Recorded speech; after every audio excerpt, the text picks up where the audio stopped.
Rise up!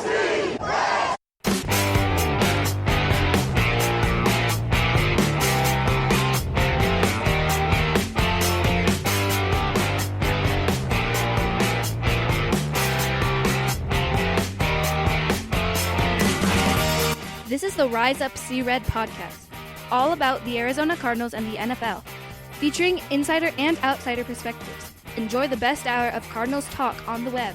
Now here are your hosts, Jess Root and Seth Cox.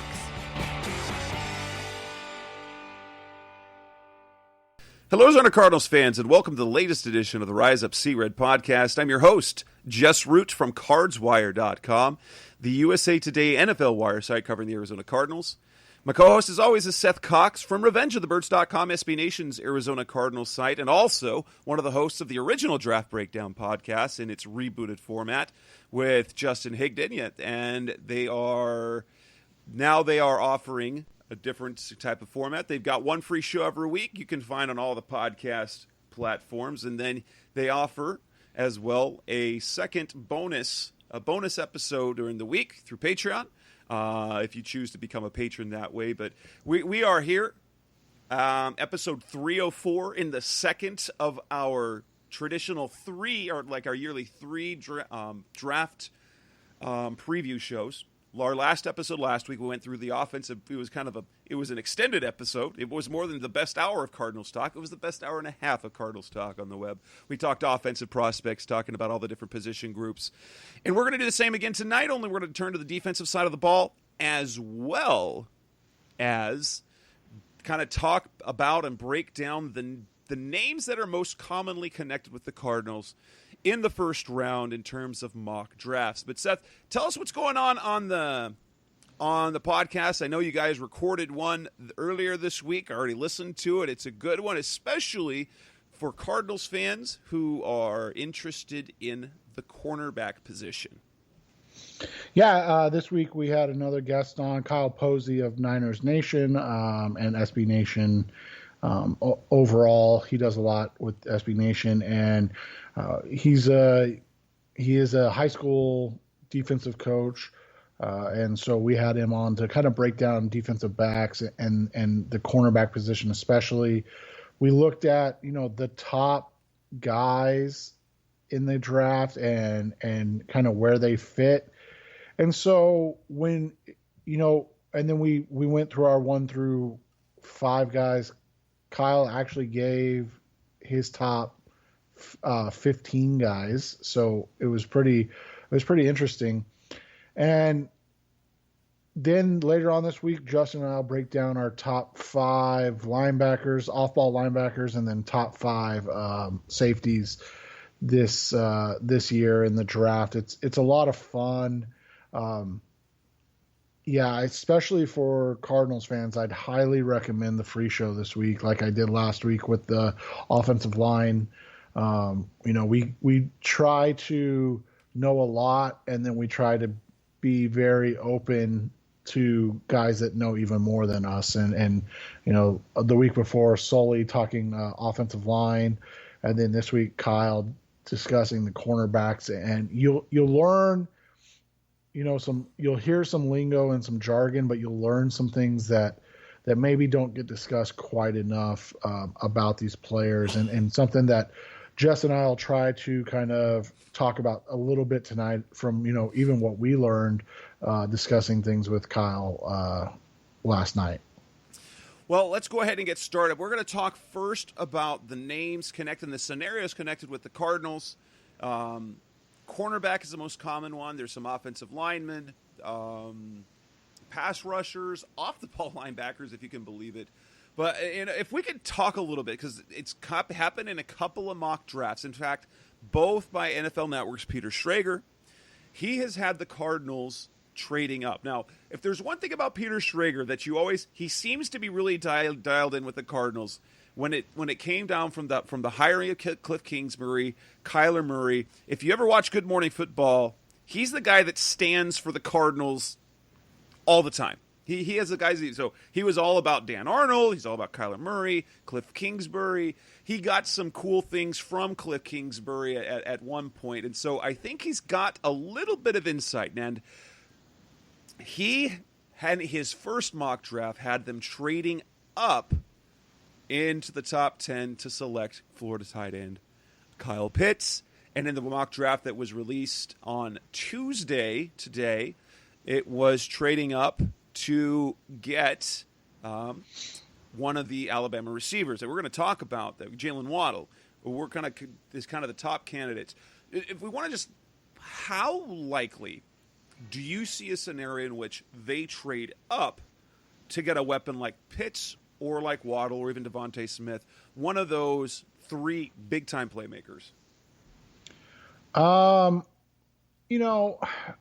don't know. We've talked about it quite a bit. I just don't know, with the lack of draft capital this year, if they're going to want to sacrifice that, because it may not be 100% necessary, but it's likely that a team's going to ask for their first and second this year and then something next year. Now, a team may say, no, we'll take a first this year and a first next year, and then maybe something in 2023. So it's just interesting to look at it from that perspective. Would you really want another, how bad do you want one guy to basically be your only day one or two pick? Now, obviously they can make another move, but that's what the question becomes. I'm not opposed to it. I find it hard to believe that Steve Keim, who is draft pick obsessed, would give up picks when he's got so few in this year's draft class.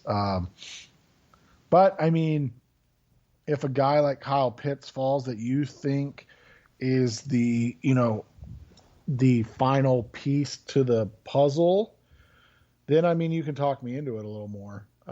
But that's what you'd have to say. A guy like Waddle or Devontae Smith, both guys that I love as prospects, how much are they going to play? Obviously, we've talked about the AJ Green investment. It's not massive, so if he doesn't see the field because Waddle or Smith are better, there's nothing wrong with that.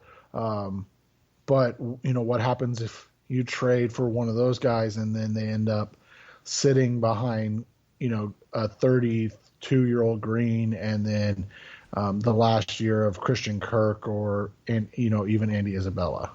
True, and I like the idea. So for me, it comes down to, it's not an at all costs situation.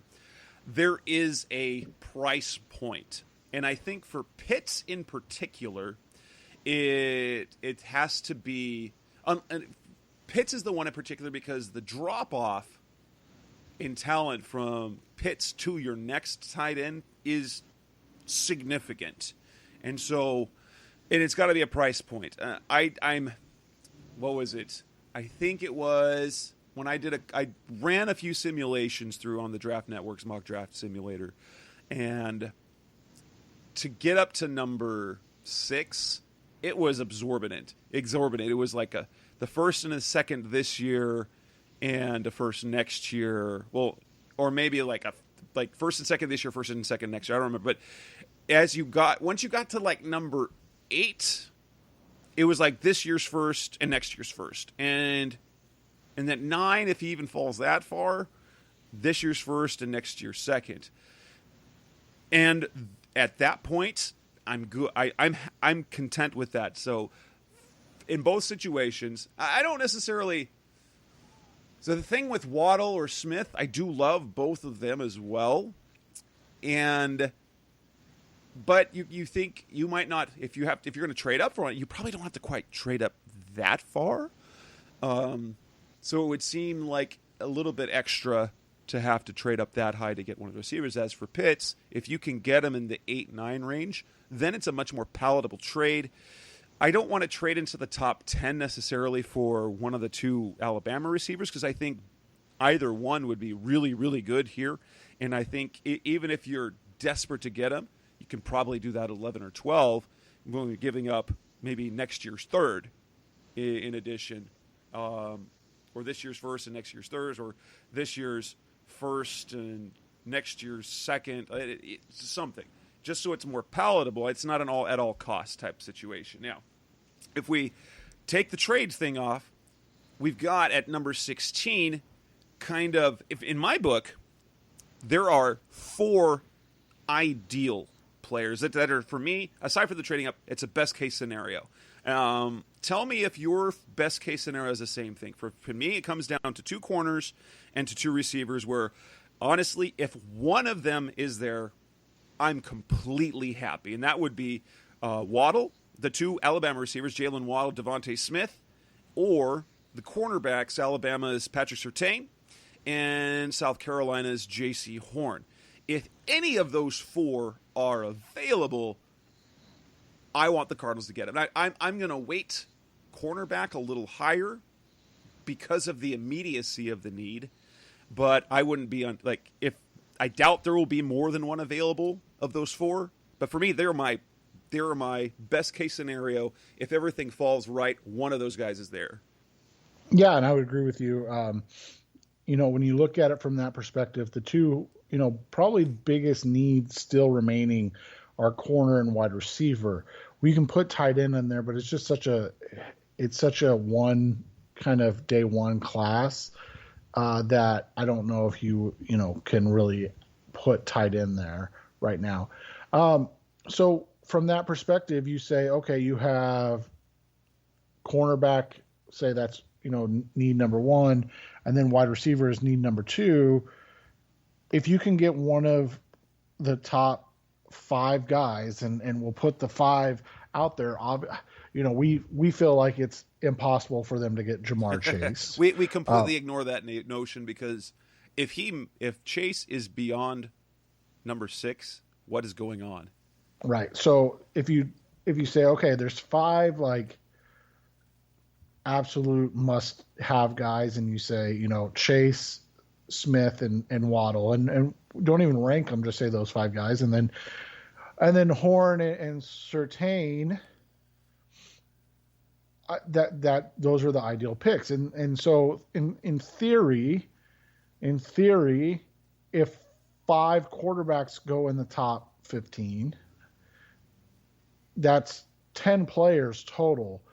You factor in Kyle Pitts, Penei Sewell, and Rashawn Slater, you're at 13. So realistically, you only need 3 players to find your way into that grouping for one of those 5 guys to get there.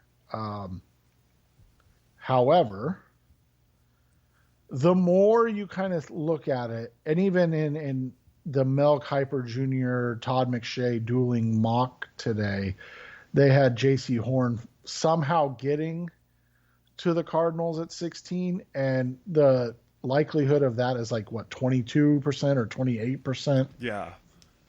Like, so it's a 1 in 4 chance, basically. Which you can live with, which is about what you can expect from any good prospect for the 16th pick. Right. And so that's when you look at it from that perspective. Yeah, I mean, it sounds about right. If you're going to say, hey, let's just say 4 guys, take Chase out of there. There's 4 guys. Well, 4 divided by 16 is 25. So 25% chance, right? Like you're right there. So that would make sense. It'll be interesting, because I think that's the way you kind of have to look at the draft. You say you have to hope 5 quarterbacks go early, because that just makes it more likely that a guy goes down. Because after that, you do have one guy in Kyle Pitts who's going in the top, I would guess, 10. That's the safest way to put it. Yeah. And then you've got 2 offensive linemen that feel kind of like top 15 locks.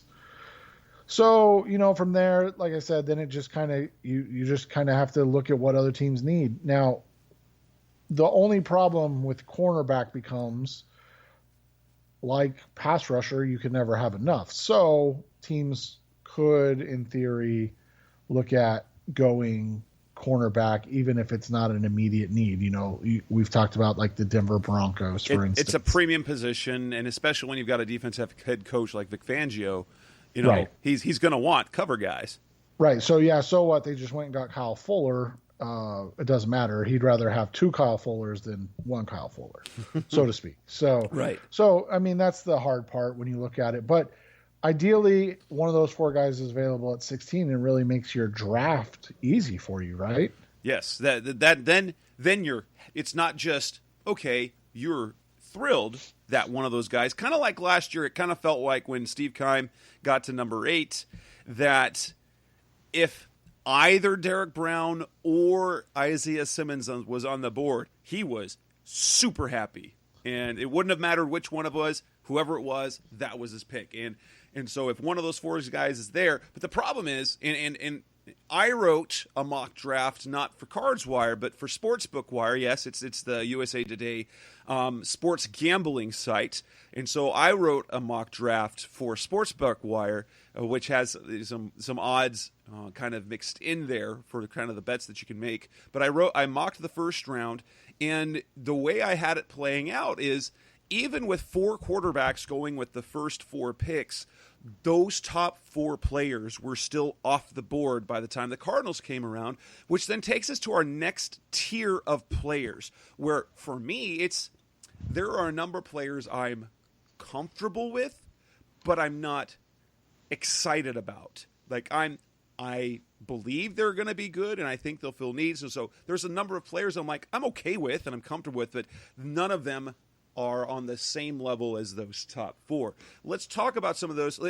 I don't want to get too deep because one of them is a cornerback in terms of Caleb Farley, who's been mocked to the Cardinals a number of times. And I want to save more of his talk for when it comes to we talk cornerbacks. But how comfortable would you be with Caleb Farley at number 16? Me, I think I'm more comfortable with him than a lot of the other picks that are possible.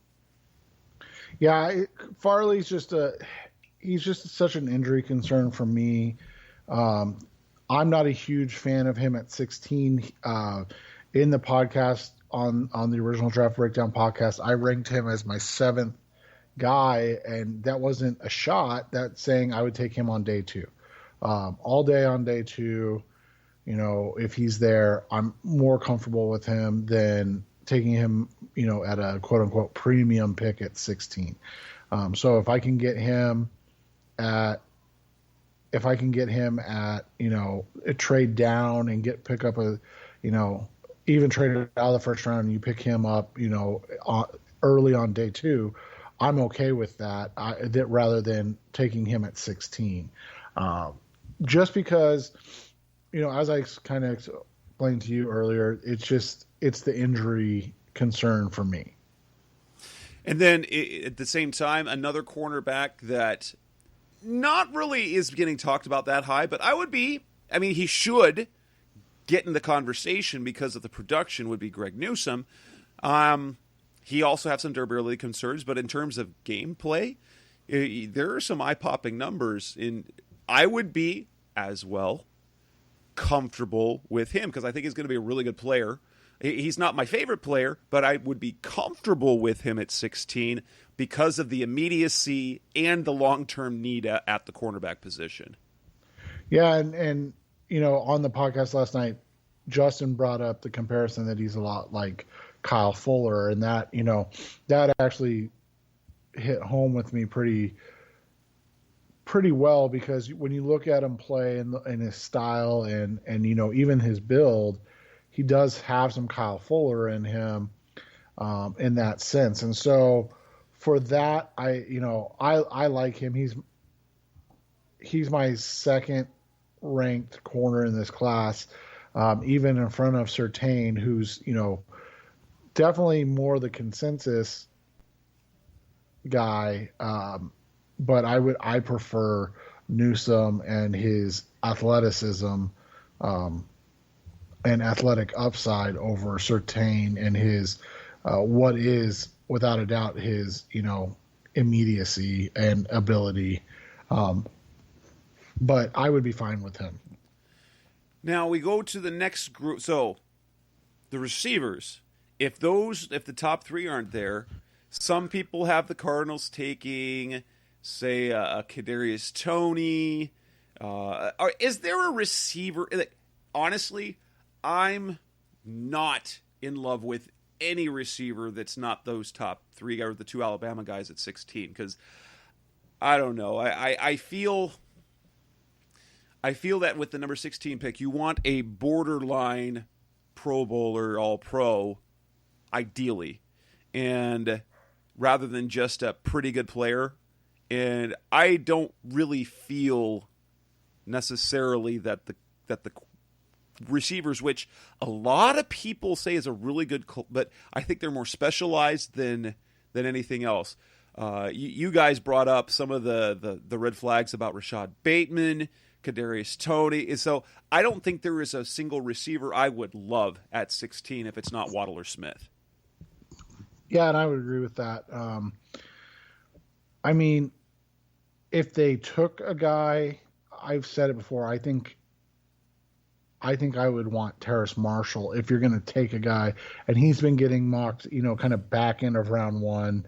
So at that point, is there really a difference? Marshall profiles out similar. I'm not saying he's going to be, but similar to AJ Green in terms of style of play and athleticism. He's similar to former LSU wide receiver DJ Chark, who's, been phenomenal for the Jacksonville Jaguars. So when you look at it from that perspective, I would be fine with Marshall over those guys, simply just because I think he gives you something in terms of size at 6'3", 205, and then he does have that 4.4 speed, but he also can jump out of the building, which is good for a big guy like that. He would give you a different look opposite of DeAndre Hopkins, which I think would be ideal, but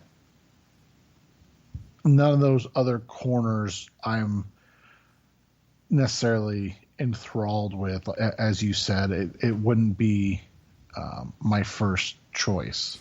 Offensive linemen that have been connected. Actually, the most common is Elijah Vera Tucker. He projects to be, many think he'll be a fantastic guard, but versatile enough to be a good tackle.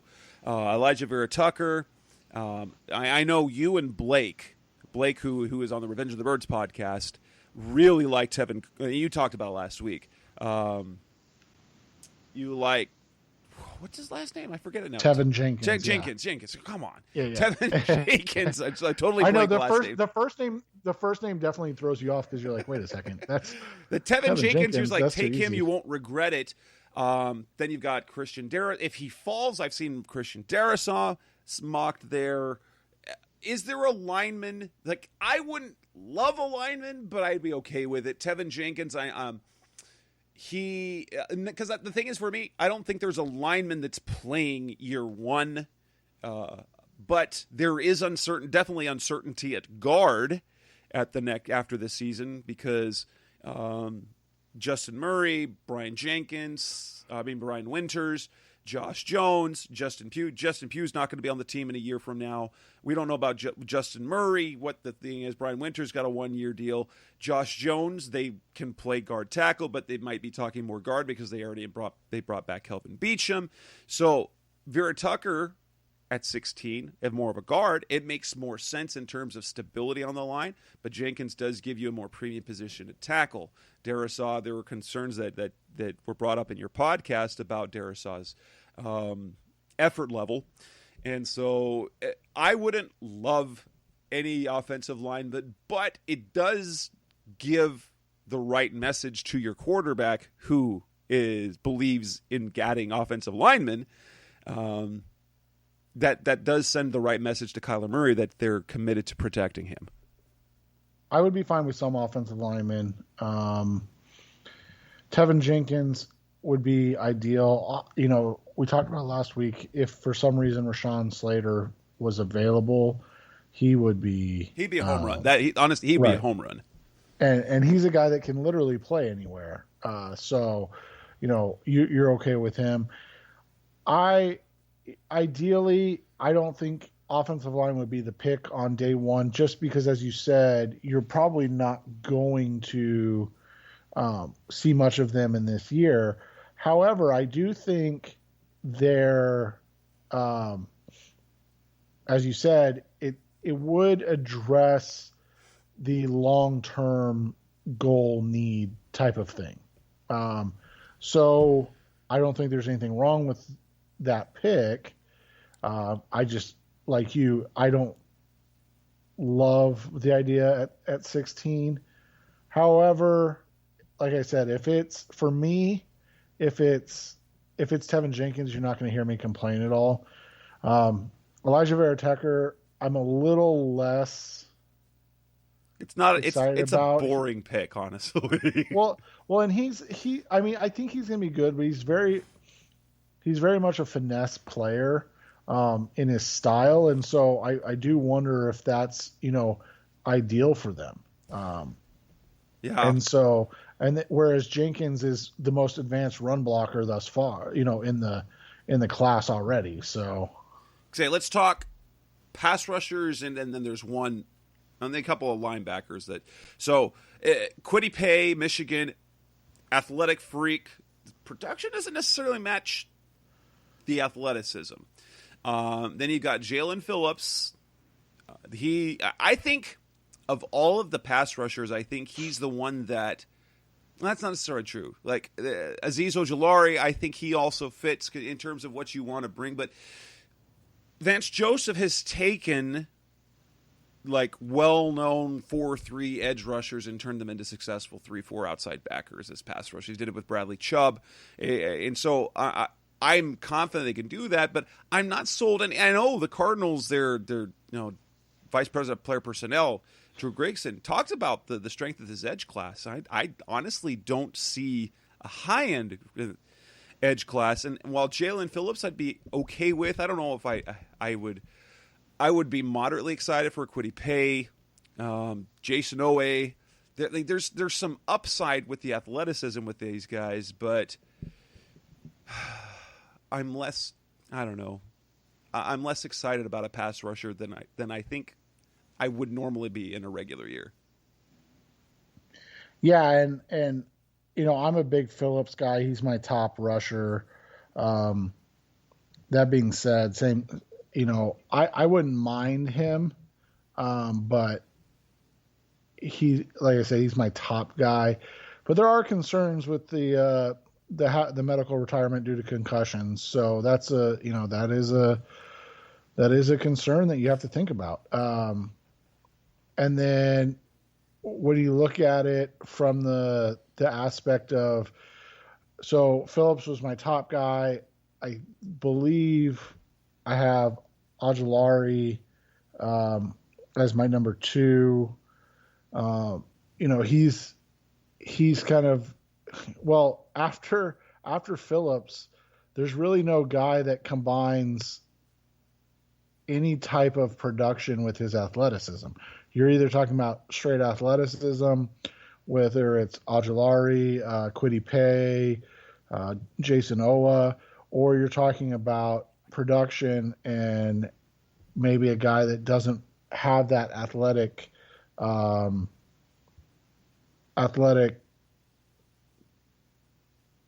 edge presence that maybe you're looking for more consistently now, like a Greg Rousseau, a Chris Rumph, who's a day 2 or 3 guy. So it'll be interesting to see how this kind of works itself out, because I think overall you're talking just so much about,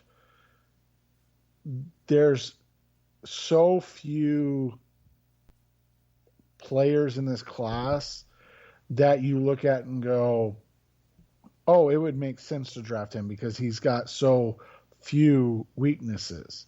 Whereas that's just not, it's a weird class in that sense, because usually you have a number of guys that you feel comfortable with, and this year it's just not, you just don't see that.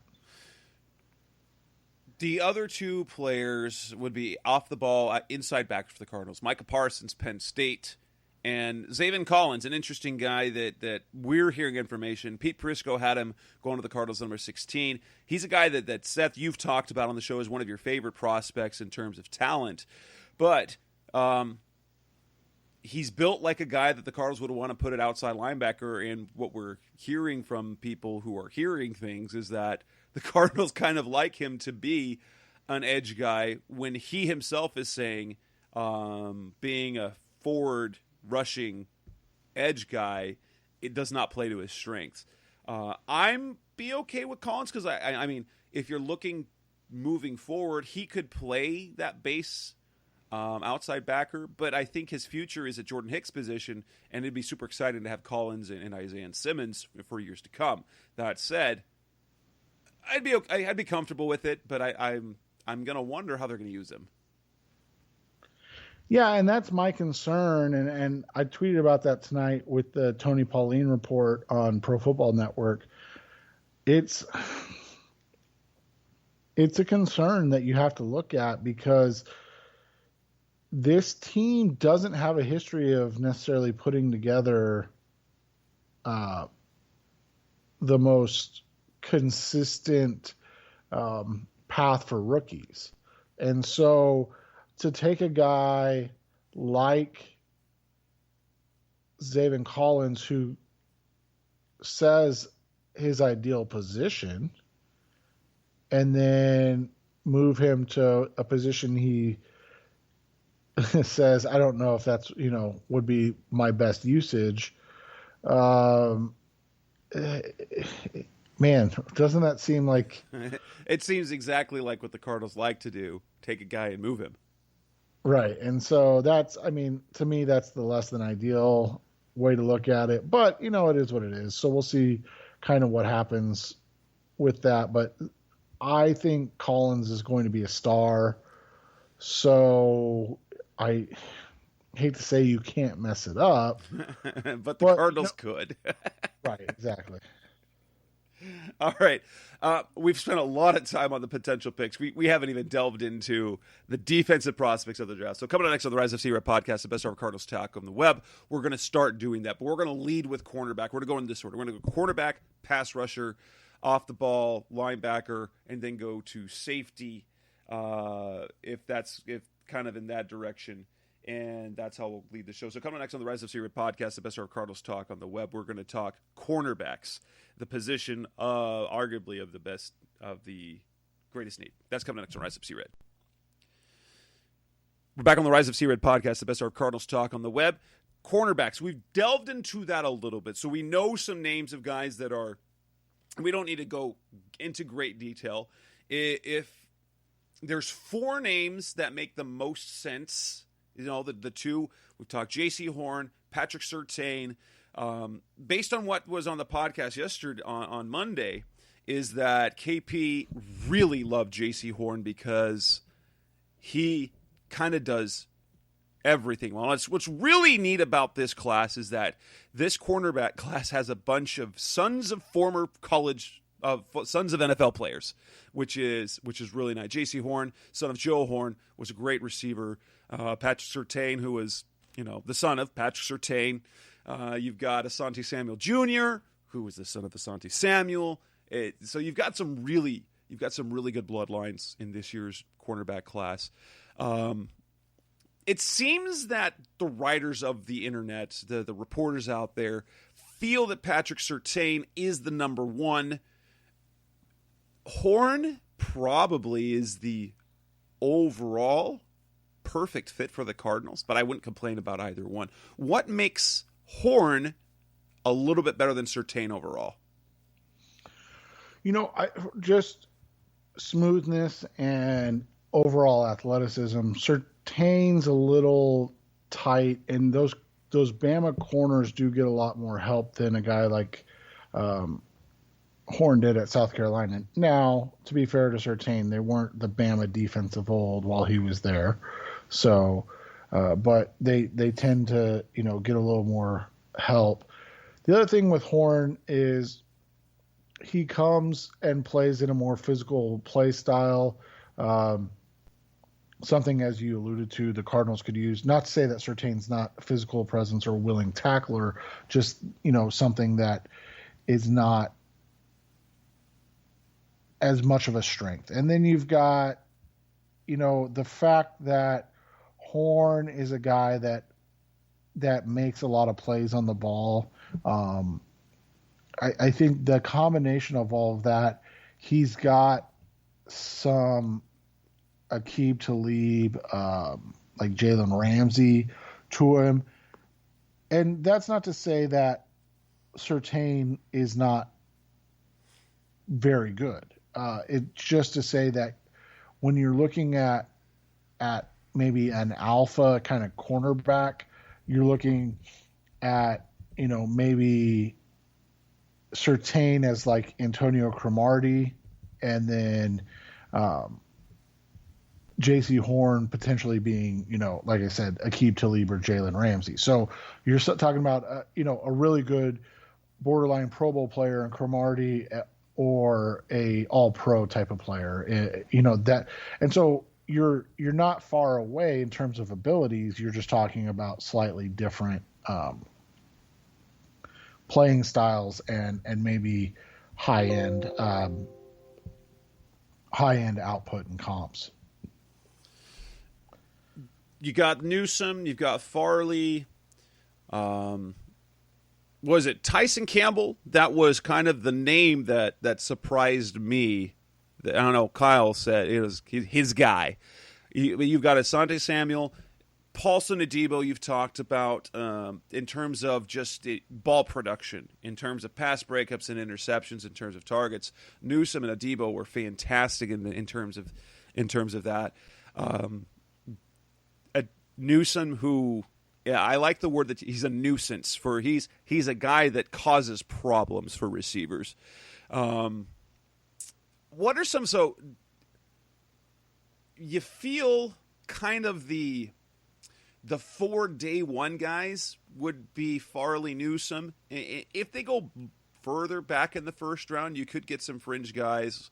I've seen Asante Samuel creep up into the first round, which sometimes happens with cornerbacks.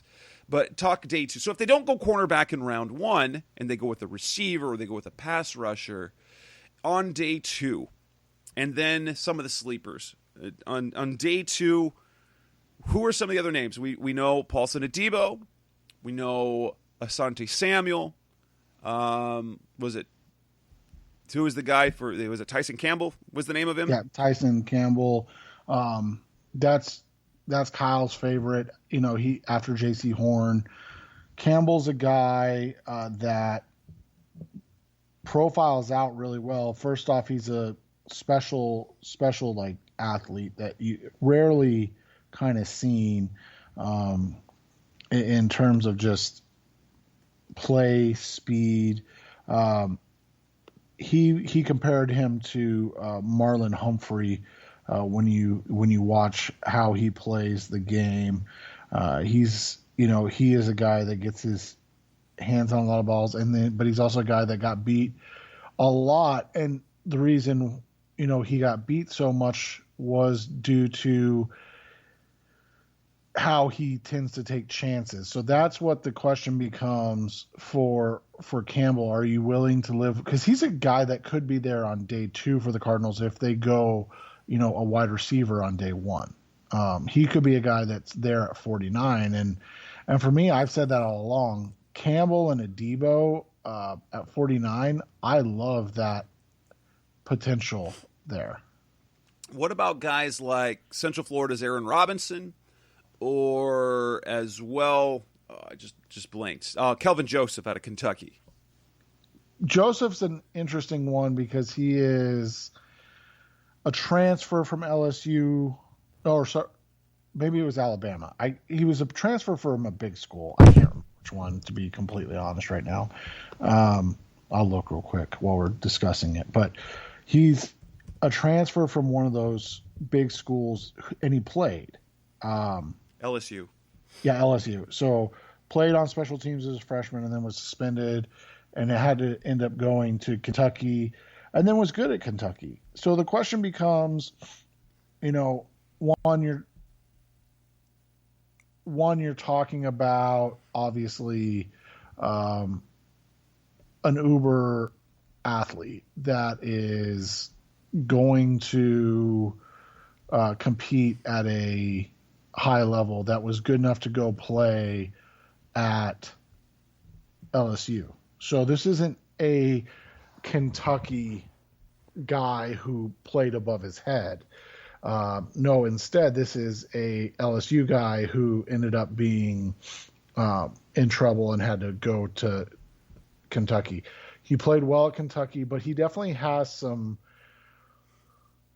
question marks. He has some learning he has to do from a skills standpoint, and then he's got some physical growing, he needs to. He's still a very lean guy, even though he's similar size to like a Greg Newsome at 190 pounds. He's just very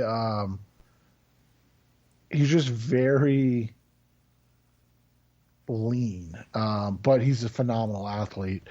And then on Aaron Robinson, I've gone back and forth on my Aaron Robinson love. He's a top 10 player in this class at the cornerback position. But there's guys that I just prefer, if that makes sense. Robinson's smaller at 5'11", 186, which is, a concern. Great athletic testing at sub 4.4, good broad jump, not a bad vert. But overall, he was, a guy that wasn't, like, from a physical standpoint, you wonder if he can hold up outside because he's 5'11" with short arms, 30-inch arms, which, is a concern when you're already short. So, he's a concern. I would not take him early, but he's a guy that I think is going to be a good player for a long time in the NFL. Again, I think we talked about this a little bit last week. He's kind of your perfect round 3 corner, and of course they don't have one. No round 3 pick. So who are some now day 3? Who might be some sleepers? Look, there's some names that are notable to me. One would be Shakur Brown out of Michigan State. Another one, Benjamin St-Juste out of Minnesota. So the Big Ten guys. That where do you see them making an impact? Do you see them becoming starter quality or starting caliber players? Obviously, you're taking day 3. That's not something you expect out of them right away. No, it's not. When you look at the ability from this class, one of the things that you see quite a bit is that it's a weird class, and I've talked about it a little bit, in that you either have athletic guys or production guys, and so that's why they're available on day 3. Last night, Kyle discussed a kid from, I believe, Illinois. I'm trying to remember what his name was off the top of my head. I can't. That he really likes on day 3, that thinks he's going to be kind of that steal of the draft type of guy. When I find it, I'll let you know. I'm going through my notes right now. There's some other guys that I've Nate talked Hobbs? to. Yeah, Nate Hobbs, that he really likes. So, that's a name to kind of just put in your back pocket, talking about him as a potential day 3 guy. A guy that I like on day 3, but I'm wondering if he's going to go way earlier, is Eric Stokes out of Georgia. He is a world-class sprinter, like literally world-class. But he's kind of plays like a sprinter. Like, he's a very linear, straight line athlete. If you got him on day 3, if they ended up with the 4th round pick somehow, I think he would be a nice fit. I don't know how they're going to do or add that, something that we've talked about quite a bit is, can they add picks to get guys that fit into that role?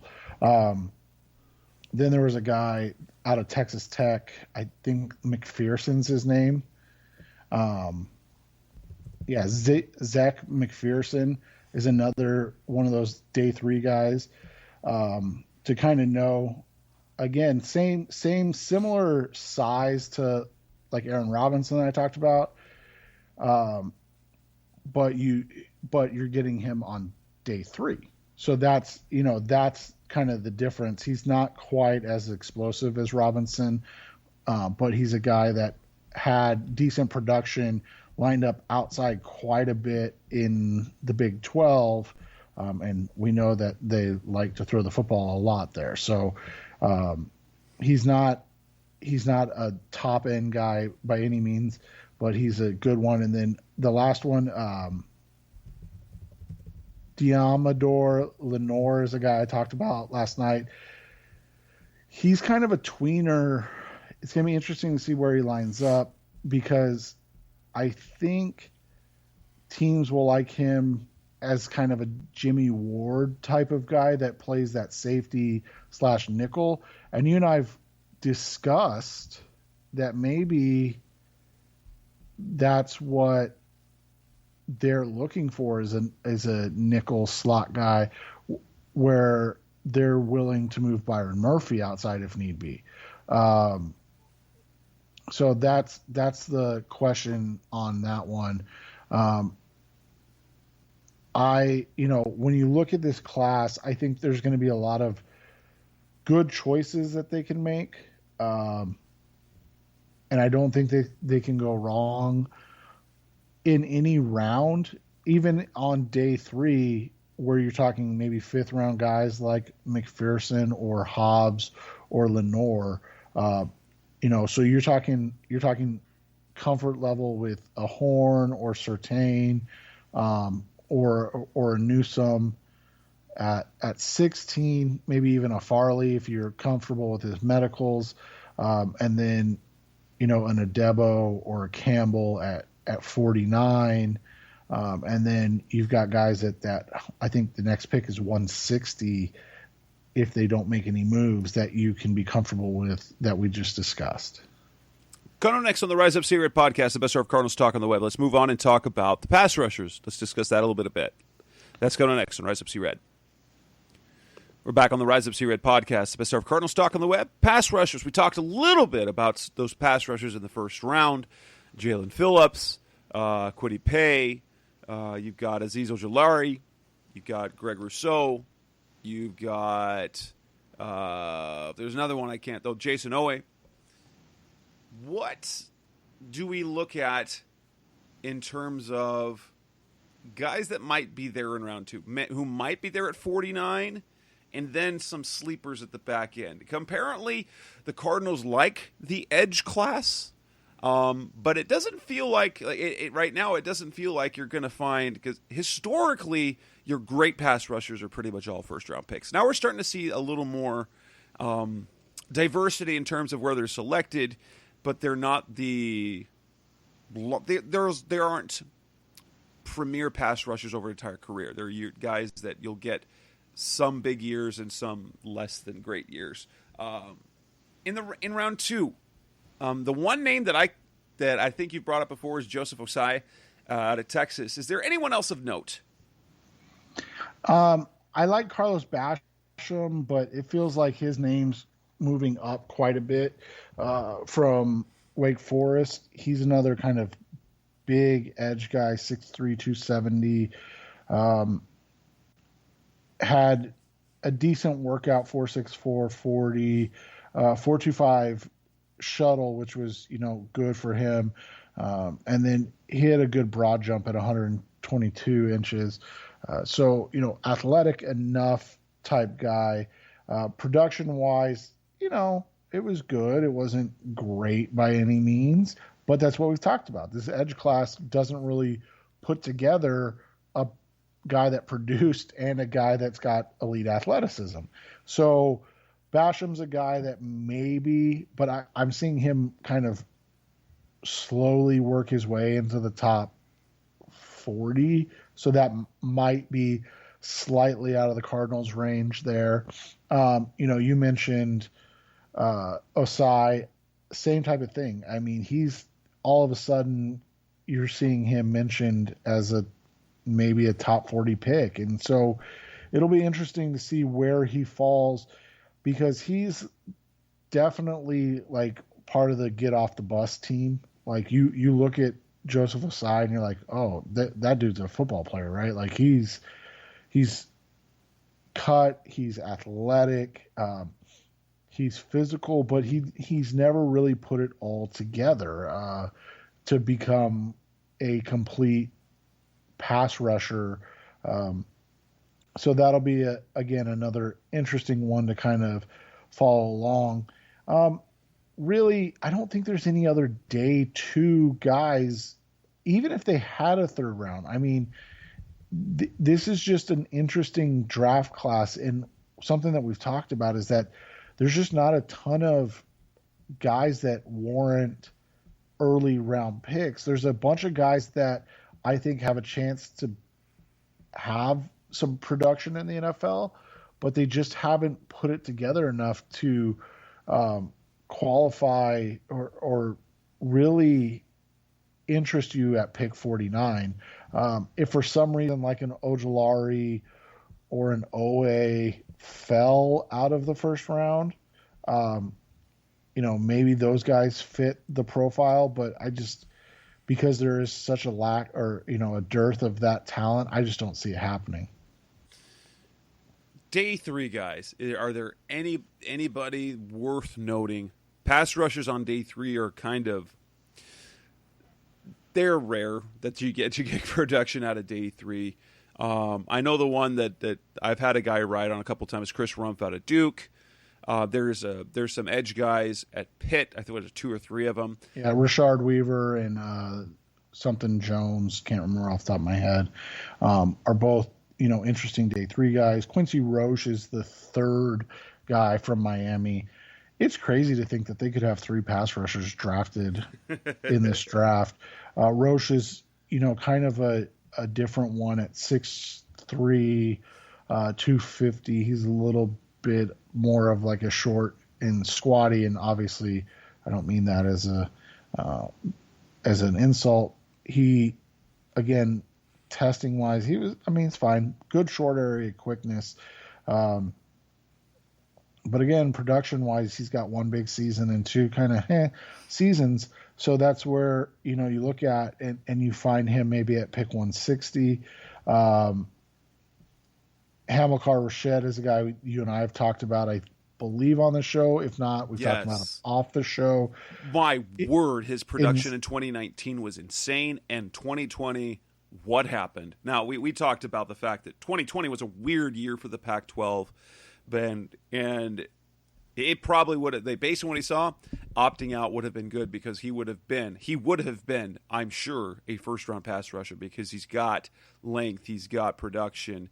But yeah, he could be and he's a kid that went to high school in Arizona, so we would continue with that trend of the Arizona high school pipeline ending up on the team. A guy that I have not watched, but I've been told is a name to know. And so this is always dangerous. But actually, there's 2 of them. Ellerson Smith is a guy from northern Iowa, 6'7", 250. So I've ran across him he's a guy I've used on day 3 of some mocks, some draft simulations. And what he projects to, like, he'd be a good situational kind of, not necessarily the Dennis Gardeck, because he's longer than Dennis Gardeck, but kind of has the potential to be one of those super productive in limited playing time early in his career. Yeah, and then the other one would be Jordan Smith, another kind of, he's out of UAB. Again, another kind of super long guy, 6'6", 264. Again, you're talking about 5th, 6th, 7th round type of guys. there's a reason they're down there. Their lack of production, they may not have the best metrics, but they've been, had some success. They've played well at times, and they've got some, again, day 3 skills that you look for in those things. All right. Coming up next on the Rise Up C Red podcast, the best of Cardinals talk on the web. Let's move to the inside linebacker position so we can discuss it. There's some interesting names there after round 1. That's coming next on Rise Up C Red.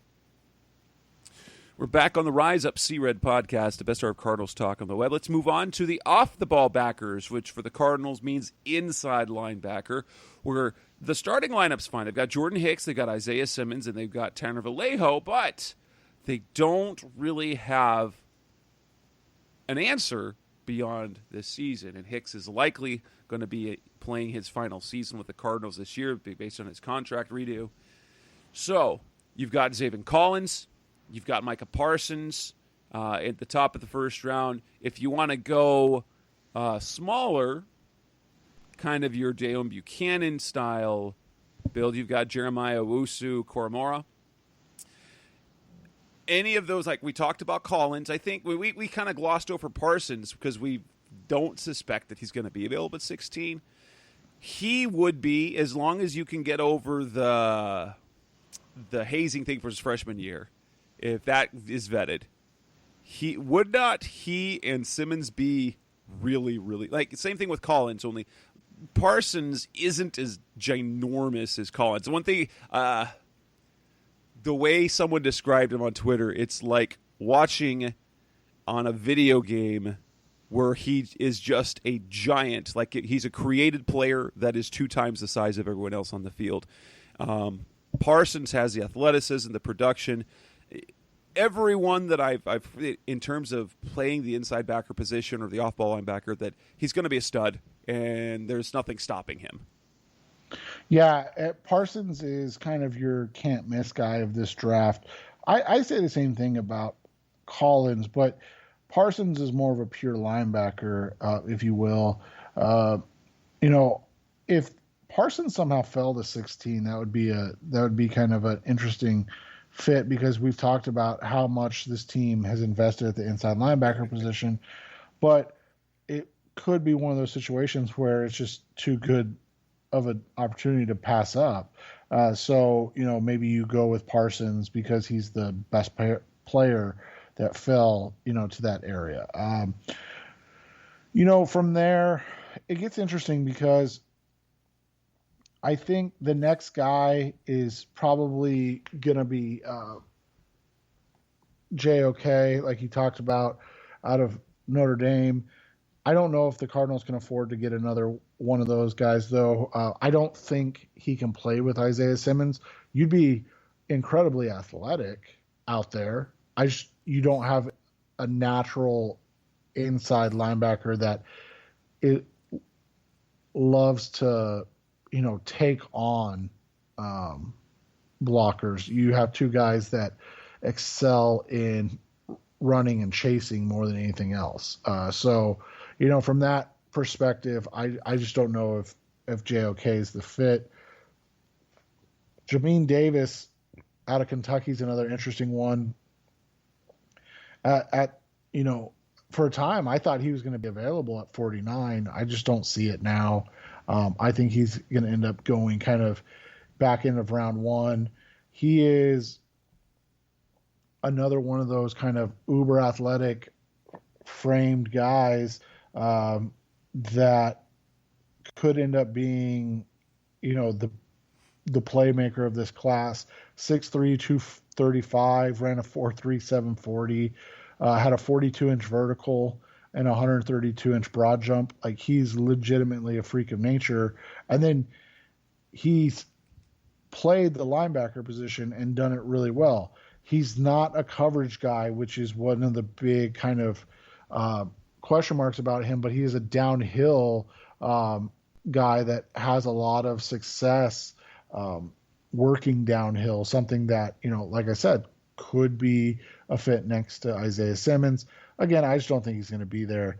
And then I had Baron Browning as my number 5 guy, another athletic freak of nature that does a lot of things at Ohio State. You look at him and you see a guy that is going to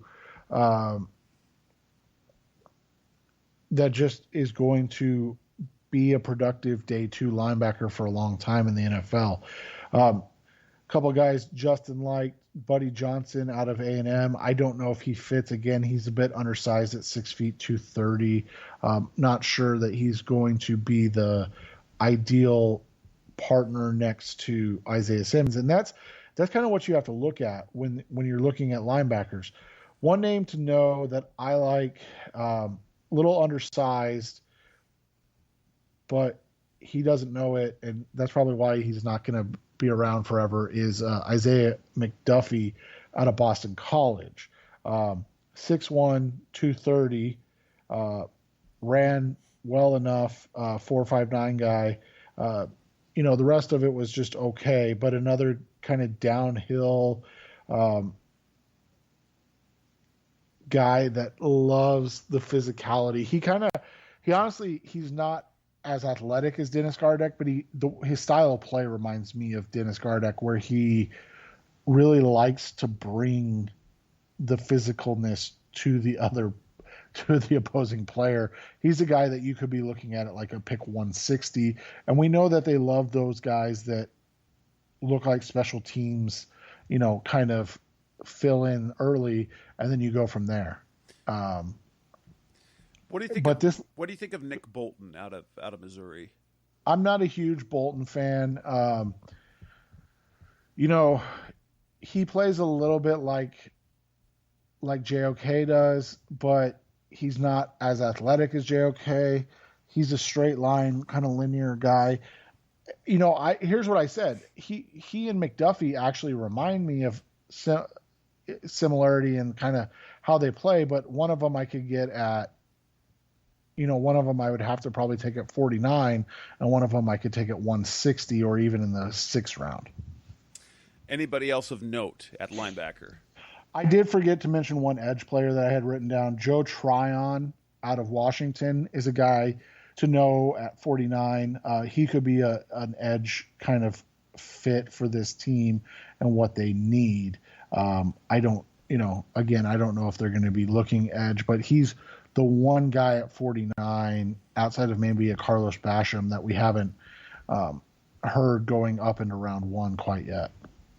Coming next on the Rise Up Sea Red podcast, the best hour of Cardinals talk on the web. Let's move to the interior of the defensive line. Not considered a strong class, but still some options there later on in the draft. That's coming on next on Rise Up Sea Red. We're back on the Rise Up Sea Red podcast, the best hour of Cardinals talk on the web. Let's move to the interior of the defensive line. So your defensive lineman, defensive tackle, nose tackle. It isn't a strong class. Alabama's Christian Barmore is pretty much considered maybe the only defensive interior defender who might get drafted in the 1st round. And he certainly won't be under consideration for the 16th pick, probably. But there are some solid. So, assuming that's coming off the board, and to me, didn't we talk a little? I can't remember if we talked about on the air or off the air. Barmore is a little Robert Kimdichie-ish, right? The production wasn't. He had some monster games, especially in the postseason. But the kind of the reputation he has is he's a gap jumper, not super disciplined, but he can flash, which reminds me a lot of Robert Kimdichie, who never quite got it together and then got hurt. Yeah, and Barmore's an interesting case because from a size perspective, I've said his high-end comparison reminds me of like a Stephon Tuitt. Is that a guy you would take at 16? I don't think it is. So ideally you would get a guy like him at 49, but because of the, again, dearth of talent at that position in this class, he's a guy that I think ends up going in that kind of 23 to 35 range. I know that's a big 12 pick span, but like that's where I would see him going. In any other class, he'd probably be available at 49, and you're comfortable grabbing him there. So, it'll be interesting to see where he goes. Like you said, the motors run hot and cold. It's run hot at the right time. Nobody can knock what he did in the college football playoffs. It was really, really impressive, and he was a man amongst boys. But that does beg the question: why wasn't that how you played all the time, right? Right. Like if you've got that ability, why is that not turned on all the time? Because he was absolutely dominant and deserved to be, one of the best players, on the field and win all the defensive player of the game awards he did win. My favorite player in this class is Alan McNeil. He's kind of a explosive two-way nose guard in the Javon Hargrave type of athlete. 6'1", 320. Had a really good combine, 27 reps on the bench. Ran a 4.94, and then he jumped well again for 320 pounds. So it's one of those situations where he's a guy that the Cardinals could potentially use, but let's be honest, are they going to take a nose tackle at 49?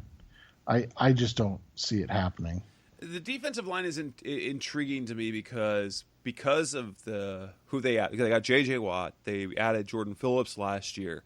And they drafted 2 defensive linemen each of the last 2 years. So they got Rashard Lawrence and Lecky Fotu, Zach Allen, and Michael Dogby. Now, Dogby is by no means a lock for this roster.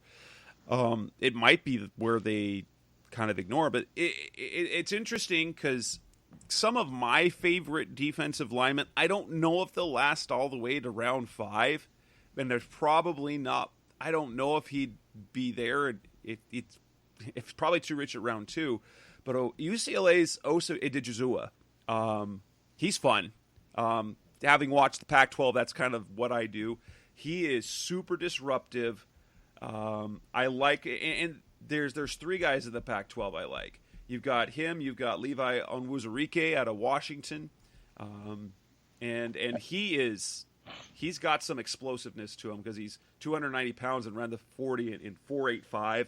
30-inch vertical, and this is at 6'3", 290. So that's a big dude. Not as big as USC's Jay Tufele, who is, he's 6'2", 305. Still ran the 40 under 5 at 4.97. I kind of like those guys, but I just like the 4th round is the sweet spot for the defensive lineman. Do you think any of those guys were around in round 5? Probably not those guys. I see those guys going right in between the end of round 2 and the beginning of round 4. I think you're going to see a run on these guys because, as you said, they all kind of fit what they need. Milton Williams is another guy tested out of this world. I'd have a hard time accepting the Cardinals taking him at 49, but from a purely testing standpoint, he's literally the closest thing we've ever seen to Aaron Donald. Again, from an athletic testing standpoint, played at Louisiana Tech, and for 5 games, the final about 5 games of that season, he looked like Aaron Donald on the field. But again, we go back to Christian Barmore. Like, I'm sorry, but the final 5 games, I can't draft you, at 49. And so he's probably going to go in that same range. 2 names that I think could potentially be in play in the 5th round.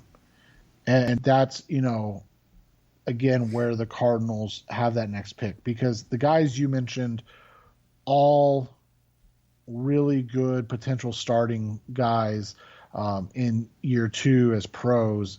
And one other name to throw in there is Tommy Togiai from Ohio State. Like, all of those guys are going to go in that 60 to 100 range. And that's just the unfortunate reality of this this draft class is that a lot of these guys fit where the Cardinals don't have picks. Tyler Shelvin is a guy I'm not, because he's a nose tackle only, I just don't know where teams can take him.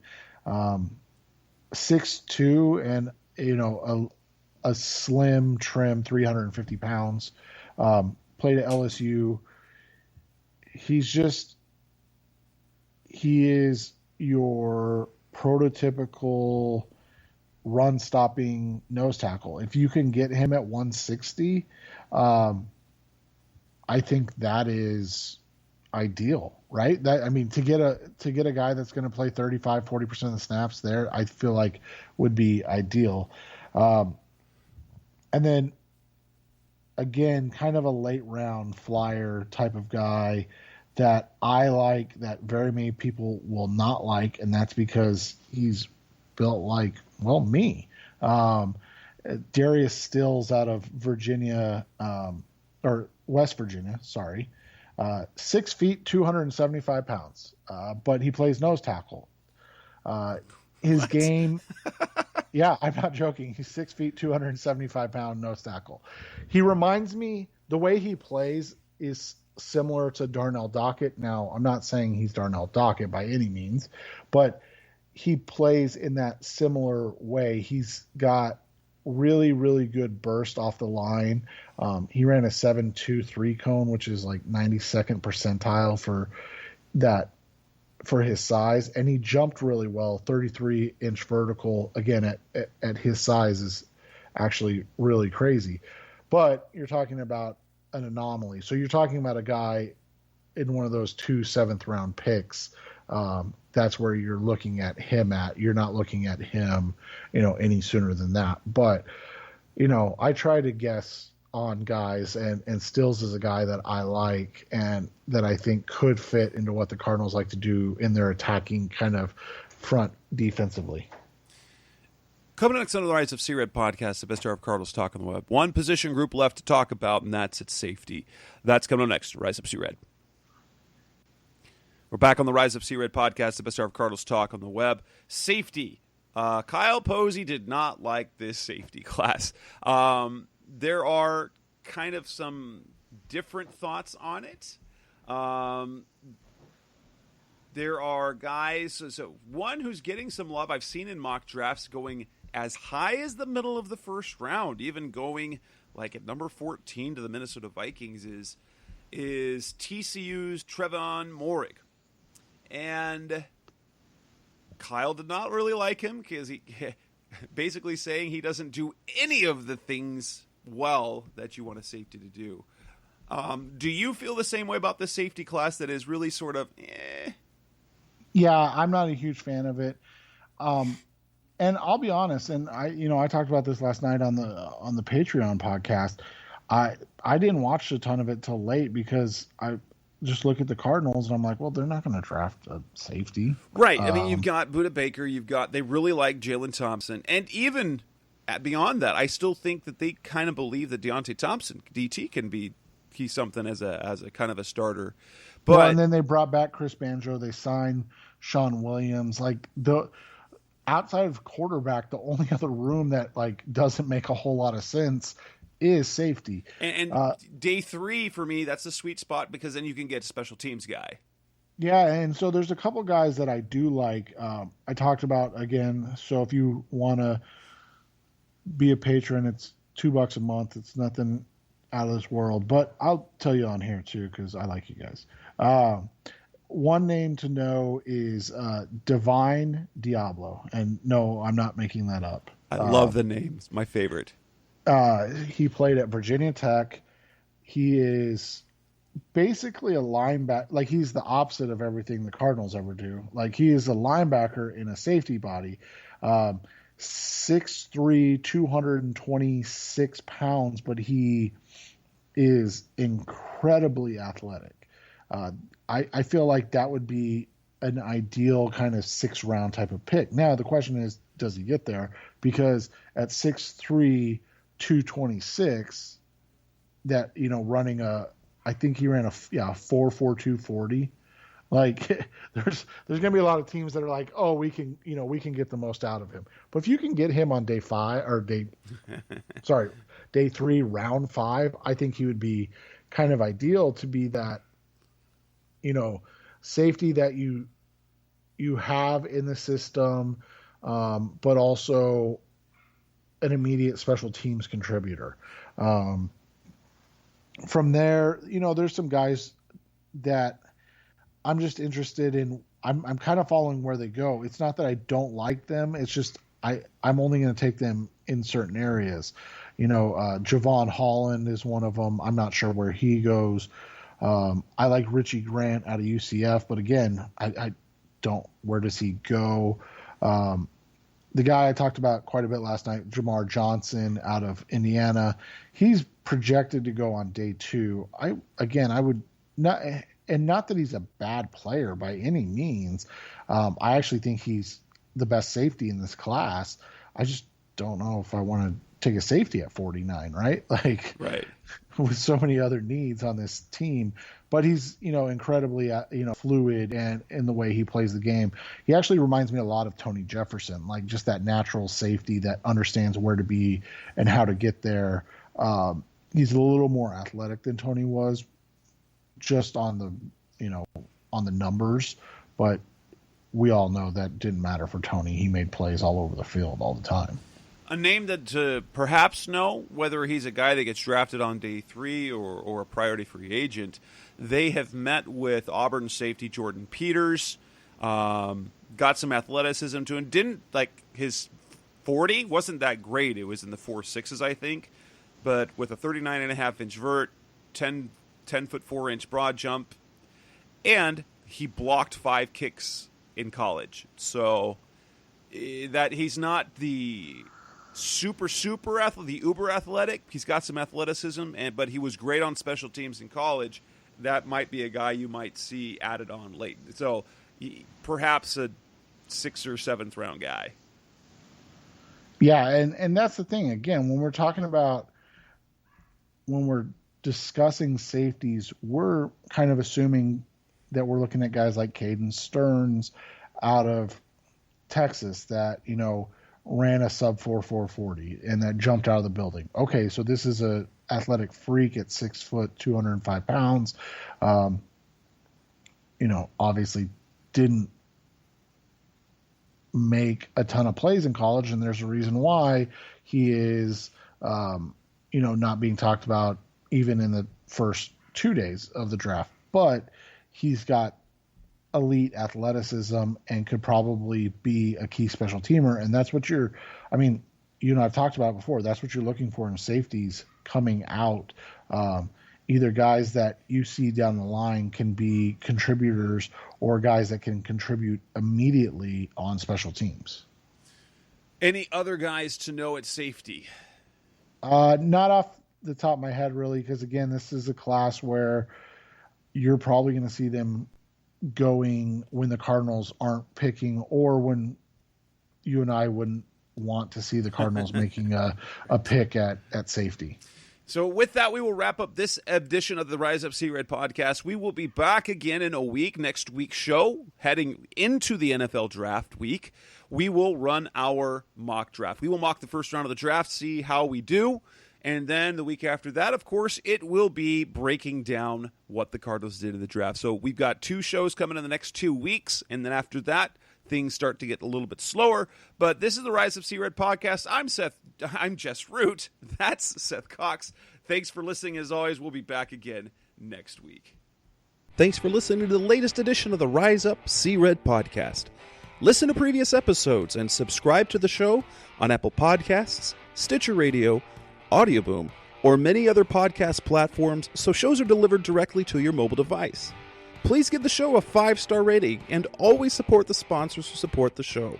We'll be back soon for the best hour of Cardinals talk on the web. Rise up, Red Sea, be Red Sea Red, and of course, Rise Up Sea Red.